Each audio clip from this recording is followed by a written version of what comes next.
আর মনে রাখতে হবে the grief is impermanent, the struggle is impermanent. এই পৃথিবীর কোন দুঃখ কষ্ট আর সমস্যা এটা পার্মানেন্ট নয়। সমস্যার পরে সমাধান আছে, দুঃখের পরে আনন্দ আছে। এই বিপদ পরীক্ষাগুলো আল্লাহ তাআলা আমাদেরকে দেন আমাদের কোমরকে সোজা করার জন্য, আমাদের পায়ের নিচের মাটিকে শক্ত করার জন্য। প্রতিকূল পরিবেশে কি করে টিকে থাকতে হয় সেটা ট্রেনিং হিসেবে এই পরীক্ষাগুলো আমাদের জীবনে দেয় কে? কষ্টের পরেই সুখ। সুখ এটা দুঃখের পরেই থাকে। আল্লাহ সেটআপ তো এভাবেই করেছেন। দুঃখ কষ্ট বিপদ আর পরীক্ষায় মুমিন ভয় পায় না, কারণ মুমিনের হারাবার কিছু নাই, ঠিক কি না? Allah never creates a lock without its key. আল্লাহ এমন কোন তালা বানায় নাই যেই তালার জন্য চাবি বানায় নাই, ঠিক কি না? তালা যদি বানায় ওই তালার কি আছে? সমস্যা যদি থাকে ওইটার কি আছে? এজন্য কষ্টের পরে আনন্দ, দুঃখের পরে সুখ চিন্তা করার সুযোগ নাই। কেউ যদি আমারে কষ্ট দেয় আমি বদলা নিতে চাই, ঠিক কি না? কিন্তু ইসলাম বলে বদলা না নিয়ে বদলে দাও। কি করবেন? বদলা নিও না, বদলে দাও। আল্লাহর কাছে বল, বন্ধুর কাছে বলার আগে, স্ত্রীর কাছে বলার আগে, ফেসবুকে শেয়ার করার আগে কষ্টের কথা শেয়ার করব কার কাছে? বিশ্বনবী সাল্লাল্লাহু আলাইহি ওয়াসাল্লাম আমাদেরকে এটাই শিখিয়েছেন। এই শিক্ষার মধ্যে দিয়ে গোটা বিশ্বকে তিনি চেঞ্জ করে দিয়েছেন। তার নাম আওয়াজ করে বলতে হবে, তার নাম মুহাম্মদ সাল্লাল্লাহু আলাইহি ওয়াসাল্লাম।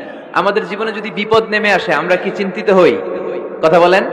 আমরা তখন সবর করি, কি করি? আর সবরের সওয়াব আছে না নাই? কারণ মুমিন জানে রাত যত গভীর হয় অন্ধকার তমানিসা ভেদ করে সুবহে সাদিক হয়। মুমিন জানে গর্ভবতী নারীর পেটের যন্ত্রণা যত বাড়তে থাকে নতুন মেহমান আগমনের সময় ঘনাতে থাকে, ঠিক কিনা? মুমিন জানে মুমিনের উপর বিপদ কষ্ট যত বাড়তে থাকে সুখের সময় ঘনাতে থাকে, কাছে আসতে থাকে। চিল্লায় বলেন ঠিক কিনা? এজন্য আল্লাহ বললেন ফাইন্না মাআল উসরি ইউসরান, ইন্না মাআল উসরি ইউসরা। ও নবী চিন্তা করবেন না, পেরেশান হবেন না।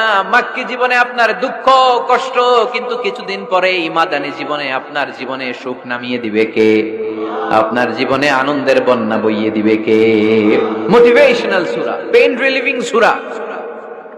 আপনি বিপদে পড়লেই এই আয়াত নিয়ে চিন্তা করবেন যে বিপদের পরেই আনন্দ আছে, কষ্টের পরেই দুঃখ আছে।